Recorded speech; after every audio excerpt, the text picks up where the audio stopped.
ప్రేమ అనే పదం ఖూనీ అవుతోంది. దాని అర్థాన్ని మార్చేసి మట్టు పెడుతున్నారు కొందరు. పిల్లల ప్రేమను పెద్దలు ఒప్పుకోకపోవడం సహజమే. ప్రేమించుకున్న వాళ్ళంతా పెళ్లిళ్లు చేసుకుంటున్న సందర్భాలు తక్కువే. అలాంటప్పుడు విధి రాతాని సర్దుకుపోయే వాళ్ళు కొందరైతే విధిని కూడా ఎదిరించేందుకు తెగించే వాళ్ళు మరికొందరు. తన ప్రేమ విఫలమైన ఓ ప్రియురాలు పగబట్టింది. ఆమె ఏం చేసిందన్నదే ఇవాల్టి నేరం నిజం.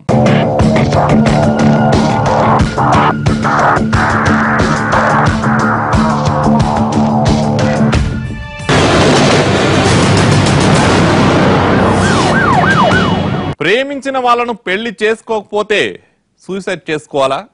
అలా అనుకుంటే ఈ భూమి మీద సగం మంది బతికి ఉండరు.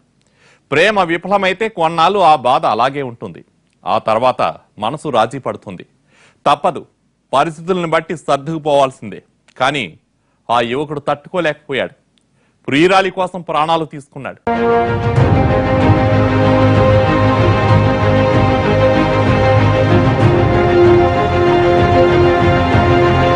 ఏమైందో తెలీదు. పెళ్లైన తర్వాత రోజు సాయంత్రం వెంకటేశ్వరరావు కడుపు నొప్పిగా ఉందన్నాడు. ఇంట్లో వాళ్ళంతా కంగారు పడ్డారు. తిన్న ఆహారం అరగలేదేమో అనుకున్నారు. కాసేపటికి అతడు తీవ్ర కడుపు నొప్పితో బాధపడసాగాడు.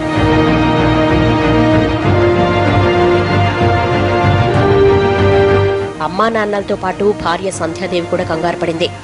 ఏమైందని అడగా తాను పురుగుల మందు తాగానని చెప్పాడు. అంతే, వాళ్ళంతా షాక్ అయ్యారు.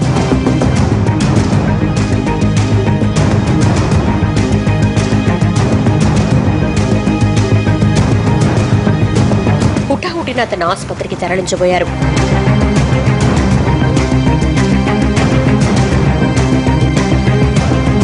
అప్పుడు గేటు దగ్గరికి తీసుకెళ్లగానే ఒక్కసారిగా వాంతి చేసుకుని కుప్పకూలి చనిపోయాడు వెంకటేశ్వరరావు.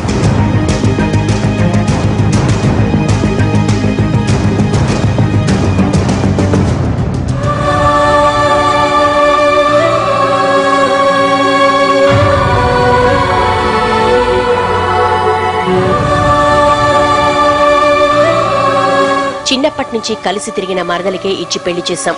ఇద్దరూ పిల్లా పాపలతో కలకాలం కలిసి ఉంటారని కలలుగన్నాం. పెళ్లై ఒక్కరోజు కూడా కాలేదు. అంతలోనే ఇంత పని చేశాడే అంటూ అమ్మా నాన్నలు గుండెలు బద్దలయ్యేలా ఏడ్చారు. పెళ్లైన రెండో రోజే భర్త చనిపోవడంతో సంధ్యాదేవి కన్నిటి సందర్భమైంది. ఇన్నాళ్లు తన కళ్ల ముందే తిరిగిన బావను ఆ స్థితిలో చూసి ఆ హృదయం తట్టుకోలేకపోయింది.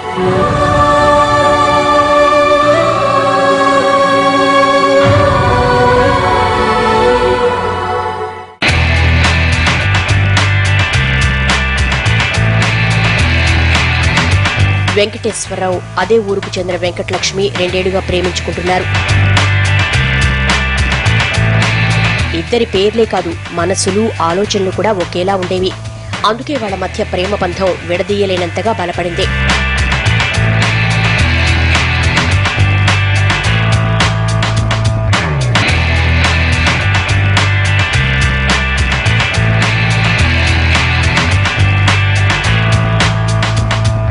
ఇటు వెంకటేశ్వరరావు కుటుంబంలో కానీ అటు వెంకటలక్ష్మి ఫ్యామిలీలో కానీ ప్రేమ దోమ అంటే ఒప్పుకోరు. ఎప్పుడూ పెద్దల మాటే చెల్లుతుంది.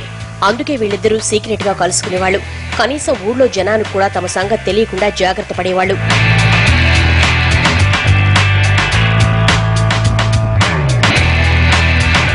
ఇలా 2 ఏళ్లు గడిచిపోయాయి. అప్పుడప్పుడు ఊరి చివర కలుస్తూ ఊసులు చెప్పుకునే వీళ్ల ప్రేమాయణం అక్కడి చెట్లు పుట్టలకు మాత్రమే తెలిసిందే. ఇలా ఎంతకాలం దాగుడు మూతలాడేది? మీ ఇంట్లో వాళ్లకు చెప్పొచ్చు కదా అంది వెంకటలక్ష్మి. తను కూడా సరే అన్నాడు.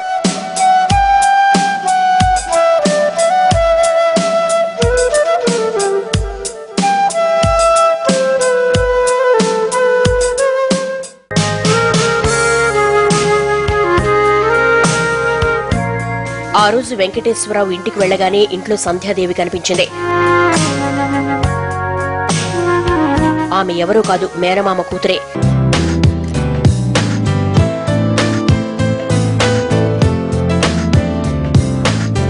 ఎప్పుడూ లేంది ఈ రోజేంటి ఇలా ప్రవర్తిస్తోంది, ఎందుకిలా ముడుచుకుపోతోంది అనుకున్నాడతడు.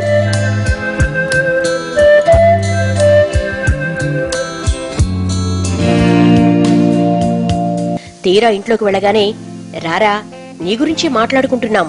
త్వరలోనే నీకు పెళ్లి చేయబోతున్నాం. మేం ముందు నుంచి అనుకున్నట్లే నీతో సంధ్యకు ఆ 3 ముళ్ళు వేయించేస్తే మా బాధ్యత కాస్త తీరిపోతుంది. దానికి నువ్వంటే చాలా ఇష్టం. నీకు కూడా అదంటే ఇష్టమే కాబట్టి త్వరలో ముహూర్తాలు పెడుతున్నావు అన్నాడు నాన్న దేవేంద్రరావు. ఆ మాటలు విన్న వెంకటేశ్వరరావు షాక్ అయ్యాడు. తను వెంకటలక్ష్మిని ప్రేమిస్తున్నానని, ఆమెనే పెళ్లి చేసుకుంటానని ఆ క్షణమే చెప్పాలనుకున్నాడు. కానీ ధైర్యం చేయలేకపోయాడు. అమ్మా నాన్నలకు ఏం సమాధానం చెప్పకుండా ఎప్పుడూ లేడిపిల్లలా గెంతుతూ నవ్వుతూ చురుగ్గా కనిపించే మరదల వైపు ఓసారి చూశాడు. తలుపు చాటు నుంచి ఆశగా చూస్తున్న ఆమె ముందు నిన్ను పెళ్లి చేసుకోలేను అని చెప్పలేకపోయాడు. అలా చెప్పి ఆమెను బాధ పెట్టడం అతనికిష్టం లేదు. అలాగని మౌనంగా ఉండడానికి ఇది సమయమూ కాదు.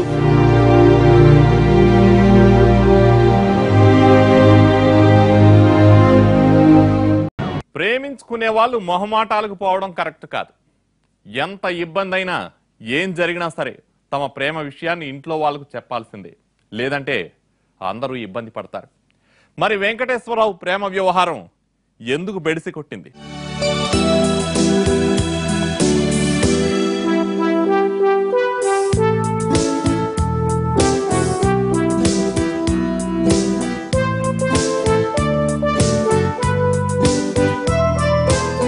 అనుకున్నట్లుగానే ఇంట్లో వాళ్ళు సంధ్యాదేవితో పెళ్లి ఫిక్స్ చేస్తూ ఉండడంతో వెంకటేశ్వరరావుకేం చేయాలో పాలుపోలేదు.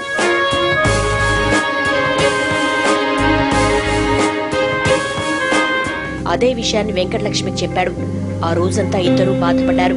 ఒకరినొకరు చూసుకుంటూ ఉండిపోయారు.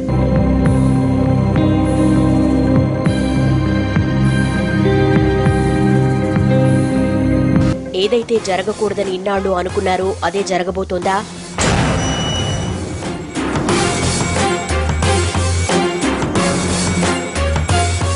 అని వాళ్ల మనసుల్లో కల్లోలం రేగింది. కాలం తమకెందుకీ పరీక్ష పెడుతోందని కలవరం చెందారు.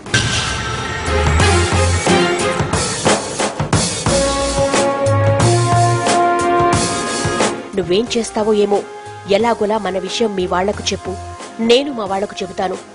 ఒక్కటి మాత్రం మరిచిపోకు, నువ్వు లేకుండా నేను బతకలేను, చావైనా బతుకైనా నీతోనే అని ఏడుస్తూ చెప్పింది వెంకటలక్ష్మి. ఊరుకో ఊరుకో, నేను మాత్రం నువ్వు లేకుండా బతకగలనా? నీకు అన్యాయం చెయ్యను. వీలు చూసుకుని మన విషయం ఇంట్లో చెబుతాను, వాళ్లను ఒప్పించి నిన్నే పెళ్లి చేసుకుంటాను అని మాటిచ్చాడు.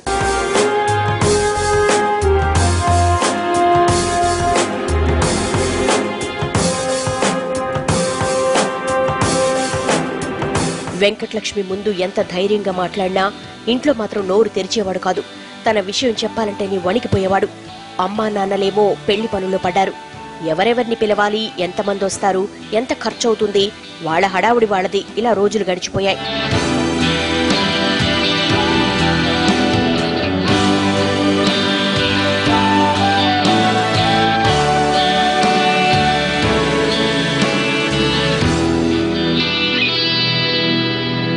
ఓ రోజు ధైర్యం చేసి తన ప్రేమ విషయాన్ని ఇంట్లో చెప్పాడు. నాన్న, నాకీ పెళ్లి ఇష్టం లేదు. నేను అమ్మాయిని ప్రేమిస్తున్నాను. ఆమెని పెళ్లి చేసుకోవాలనుకుంటున్నాను అన్నాడు.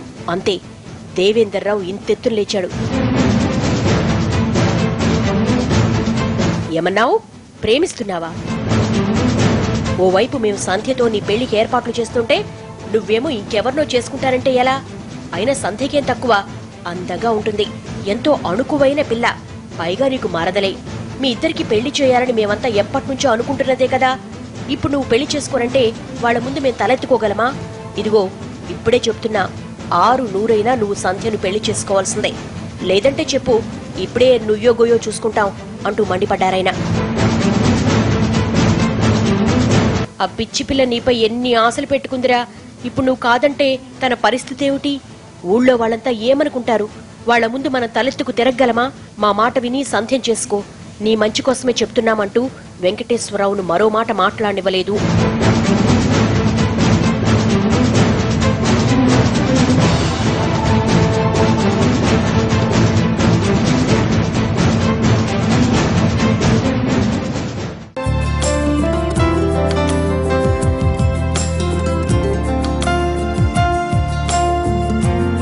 సంధ్యాదేవితో పెళ్లైన రోజున వెంకటేశ్వరరావులో ఏదో తెలియని బాధ.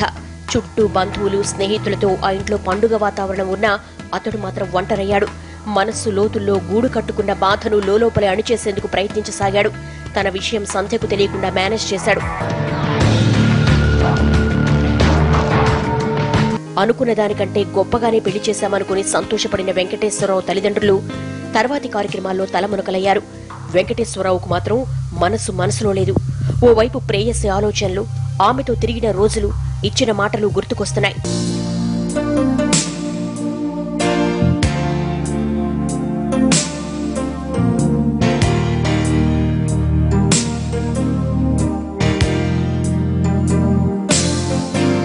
మరోవైపు తనతో జీవితాన్ని పంచుకునేందుకు సిద్ధమైన సంధ్యాదేవి గుర్తొస్తోంది. వెంకటలక్ష్మిని మర్చిపోవడం అతని వల్ల కావట్లేదు. సంధ్యతో సర్దుకుపోవడం సాధ్యం కాదనుకున్నాడు. ఏం చెయ్యాలో అర్థం కాలేదు. ఆ రాత్రి అతనికి నిద్ర పట్టలేదు.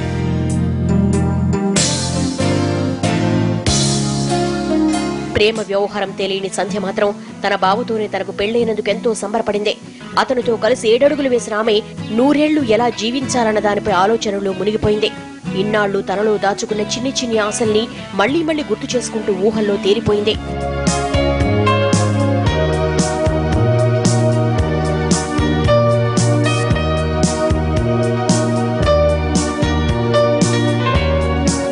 అటు వెంకటలక్ష్మి పరిస్థితి ఆందోళనకరంగా మారింది. తానేదైతే జరగకూడదని ముక్కోటి దేవతలను మొక్కుకుందో అదే జరిగిపోవడంతో కన్నీటి సంద్రమైంది. 2 ఏళ్లుగా అతనితో తిరిగిన రోజుల్ని, కలిసిన ప్రదేశాల్ని, చెప్పుకున్న ఊసుల్ని గుర్తు చేసుకుని కుమిలిపోయింది.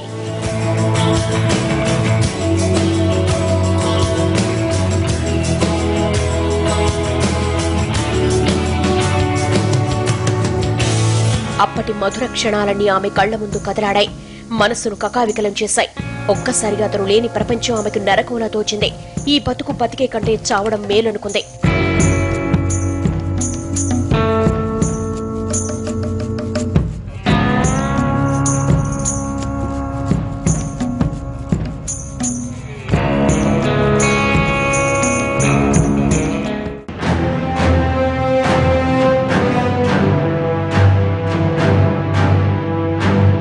పెళ్లి రోజు రాత్రి వెంకటలక్ష్మి పురుగుల మందు డబ్బా తెచ్చుకుంది.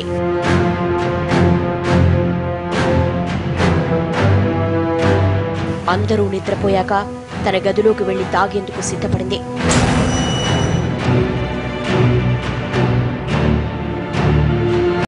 ప్రేమ విఫలమైతే ప్రేమికులు ఆత్మహత్యలకు పాల్పడటం చూస్తూనే ఉన్నాం. ఇక్కడ అలాగే జరిగి ఉంటే ఇది రొటీన్ ఫెయిల్యూర్ లవ్ స్టోరీ అయి ఉండేది. కానీ ఎవరు ఊహించని విధంగా ట్విస్ట్ ఇచ్చింది వెంకటలక్ష్మి. ప్రియురాలు పగబడితే ప్రియుడిపై ప్రతీకారం తీర్చుకుంటే ఇలాగే ఉంటుందా అని అందరూ అనుకునేలా చేసింది.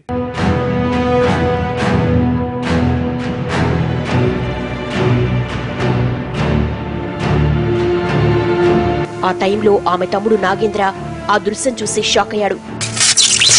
వెంటనే వెళ్లి అక్కను అడ్డుకున్నాడు.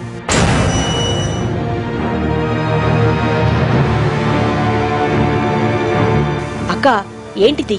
నువ్వేంటి? పురుగుల మందేంటి? ఆందోళన చెందుతూ ఆశ్చర్యంగా అడిగాడు. పక్క గదిలోనే ఉన్న మరో తమ్ముడు శ్రీను కూడా కంగారు పడుతూ అక్కడికొచ్చాడు. తమ్ముళ్ళిద్దరూ అడిగేసరికి అప్పటి వరకు సీక్రెట్ గా ఉంచిన తన ప్రేమ వ్యవహారాన్ని బయటపెట్టింది.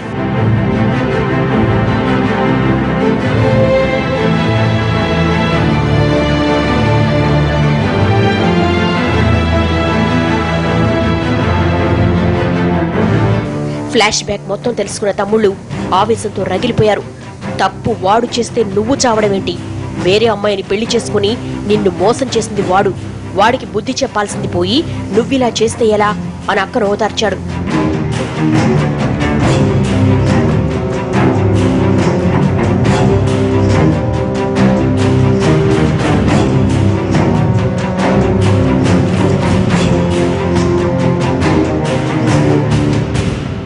ఇలాంటి తొందరపాటు నిర్ణయాలు తీసుకోకు, నీకు మేమున్నాం, నీ కంట కన్నీళ్లు రానివ్వం అంటూ తమ్ముళ్ళిద్దరూ ధైర్యం చెప్పారు.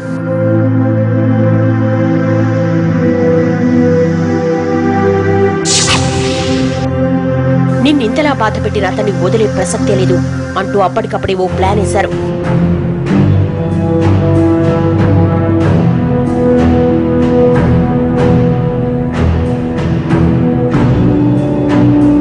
అందులో ఆమెను కూడా చేర్చుకున్నారు. వాళ్ల మాట విని అయిష్టంగానే వాళ్ళు చెప్పినట్లు చేయడానికి తలూపింది.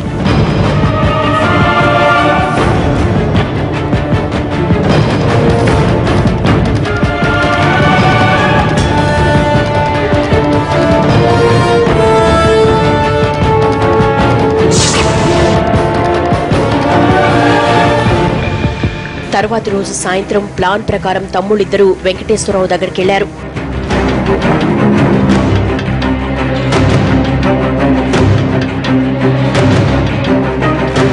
అతన్ని పక్కకు తీసుకెళ్లి బావా అంటూ ఆప్యాయంగా పిలిచారు. ఆ పిలుపు విని వెంకటేశ్వరరావు ఆశ్చర్యపోయాడు. ఇలా పిలిచారేంటని ఆశ్చర్యపోతున్నావా? అవును బావా, మాకు మీ ప్రేమ విషయం తెలిసిపోయింది. కానీ ఏం చేస్తాం, నీకు వేరే అమ్మాయితో పెళ్లైపోయింది. ఇక నిన్ను బావగా చూసుకునే అవకాశం మాకు లేదు. అప్పటి వరకు మనసులో ఎంతో భారంగా అనిపించిన వెంకటేశ్వరరావుకు వాళ్లతో మాట్లాడటం ఒకంత ఓదార్పులా అనిపించింది. సరే బావా, నీ పెళ్లి మా అక్కతో అయ్యుంటే భారీ పార్టీ ఇచ్చేవాళ్నే కదా. అలా జరగలేదు కాబట్టి చిన్న పార్టీ అయినా ఇవ్వాల్సిందే అన్నారు. వెంకటేశ్వరరావు తప్పకుండా ఇస్తానన్నాడు. ఇంకెందుకు ఆలస్యం, ఇప్పుడే వెళదాంరా అంటూ అతన్ని బైక్ పై తీసుకెళ్లారు.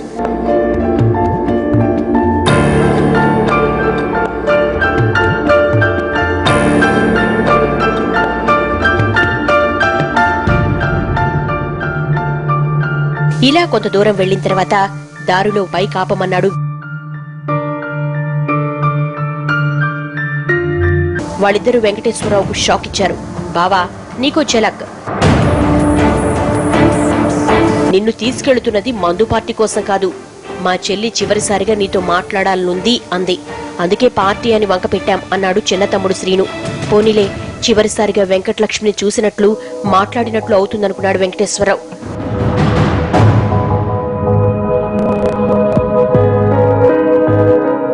ఓ నిర్మానుష్య ప్రాంతానికి తీసుకెళ్లి బైక్ ఆపారు. వాళ్ళలా బైక్ దిగగానే వెంకటలక్ష్మి అక్కడ ప్రత్యక్షమైంది.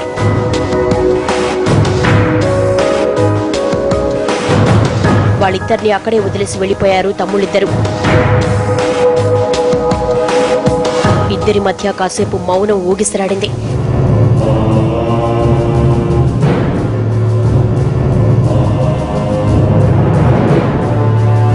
తర్వాత వెంకటలక్ష్మి మాట్లాడింది.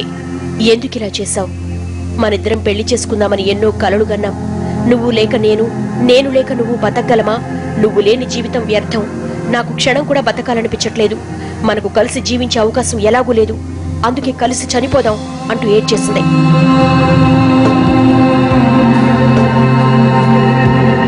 వెంకటేశ్వరరావు హృదయం కరిగిపోయింది. కళ్ల ముందు కన్నీళ్లు పెడుతున్న వెంకటలక్ష్మిని చూసి తట్టుకోలేకపోయాడు. ఏంటి ఆలోచిస్తున్నావు? కలిసి చావడం నీకిష్టం లేదంటే చెప్పు, నేనే చేస్తాను అంటూ వెక్కి వెక్కి ఏడ్చింది.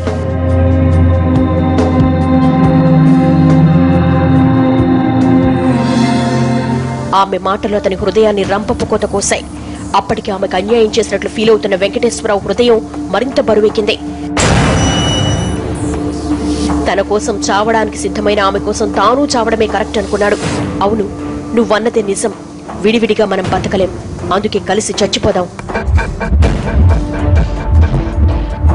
అప్పటికే పురుగుల మందు డబ్బా, కూల్ డ్రింక్స్ రెడీగా ఉంచిన వెంకటలక్ష్మి వెంటనే పురుగుల మందును 2 కూల్ డ్రింక్స్ లో కలిపింది.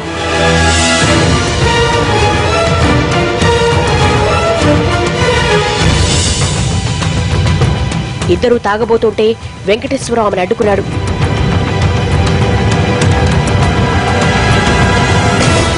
నీకంటే ముందు నేనే తాగి చనిపోతాను. ఎందుకంటే నువ్వు తాగి చనిపోతుంటే ఆ దృశ్యాన్ని నేను చూడలేను అన్నాడు. తనకు కావాల్సింది కూడా అదే కదా అని మనసులో అనుకున్న వెంకటలక్ష్మి అతనిపై ఎక్కడలేని ప్రేమ వలకపోసింది. గబగబా తన కూల్ డ్రింక్ ను తాగేశాడు వెంకటేశ్వరరావు.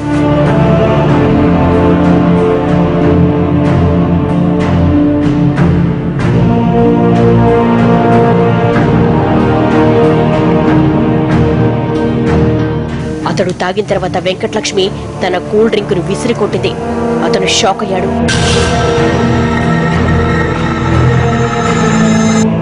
ఏంటలా చూస్తున్నావు? నా కోసం మీ పెద్దవాళ్లను ఒప్పించలేకపోయావు. అలాంటి నీకోసం నేనెలా చస్తాననుకున్నావు? నీ దారిన నువ్వు పెళ్లి చేసుకుంటే నా గతేం కావాలి ఆలోచించావా? లేదే. మరి నేనెందుకు నీ గురించి ఆలోచించాలి? త్వరలో నాకు గవర్నమెంట్ జాబ్ రాబోతోంది. నన్ను పెళ్లి చేసుకోవడానికి ఎవరో ఒకరు వస్తారు. నీలా ప్రేయస్కి అన్యాయం చేసేవాళ్ళకి ఈ భూమిపై బ్రతికే హక్కే లేదు. అందుకే నీకు మరణ శాసనం లిఖించా. ఇక నిన్ను కాపాడడం ఎవ్వరి వల్ల కాదు, నీ చావు నువ్వు చావు అంటూ అతను అక్కడే వదిలేసి పారిపోయింది వెంకటలక్ష్మి.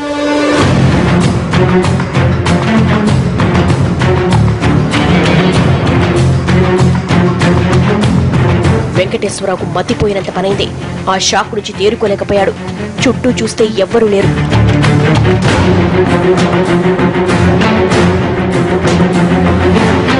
పురుగుల మందు వెంటనే రియాక్షన్ ఇవ్వకపోవడంతో ఏం కాదులే అనుకుంటూ ఆ రాత్రి ఇంటికి చేరాడు.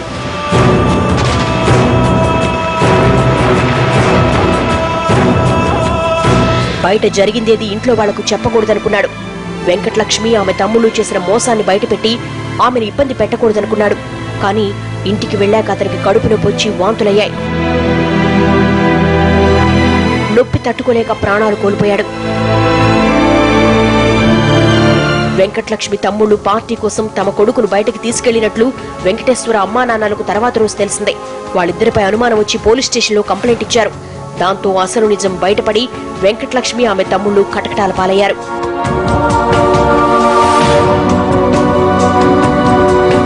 ఇలా తనను వివాహం చేసుకోకుండా పెద్దలు కుదిర్చిన సంబంధం చేసుకున్న ప్రియుడిపై వెంకటలక్ష్మి ప్రతీకారం తీర్చుకుంది. తనను కాదని వేరే పెళ్లి ఎలా చేసుకున్నామని బెదిరించి ప్రియుడిని ఆత్మహత్యకు ప్రేరేపించి అతని చావుకు కారణమైంది. ఈ ఘాతుకారికి పాల్పడినందుకు ఆమె జైలు పాలైంది.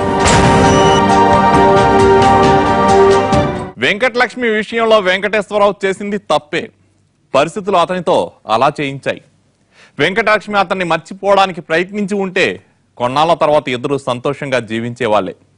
కోపాల్ని కష్టాల్ని కంట్రోల్ చేసుకోగలిగే మనం ప్రేమను కూడా నియంత్రించుకోగలగాలి. అంతేగాని ప్రేమ కోసం ప్రాణాలు తీసుకోవడం లేదా తీయడం కరెక్ట్ కాదంటోంది ఈ కథ.